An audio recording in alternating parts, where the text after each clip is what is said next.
എന്നാ വെച്ച പ്രശ്നം? അത് ഇയാളെ കണ്ട മനസ്സിലാവും സാറേ, ഞാനൊന്ന് ചോദിക്കട്ടെ. കൊച്ചു എന്നാ പ്രശ്നം? എന്നോട് ഇതിന് ഇഷ്ടമെന്ന് പറഞ്ഞു. അതാണോ പ്രശ്നം? എനിക്കിഷ്ടമല്ലെന്ന് ഞാൻ പറഞ്ഞതാ. അതായിരുന്നു പ്രശ്നം. എന്നിട്ട് എന്റെ പിന്നാലെ നടക്കും, പുറകെ നടന്ന് വൃത്തിയോട് പറയും. ഞാൻ അറിയാണ്ട് എന്റെ വീഡിയോ എടുക്കാം. കുറെ ക്ഷമിച്ചതാ ഞാൻ. എന്നെ ബ്ലോക്ക് ചെയ്തപ്പോ വഴിമാറാൻ പറഞ്ഞതാ. അപ്പൊ ഈ തെണ്ടി പറയാം.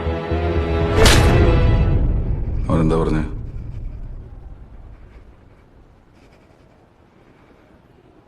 നീ നിന്റെ അപ്പനെ കൊന്നവന്റെ കൂടെ കിടക്കണോടല്ലേടി?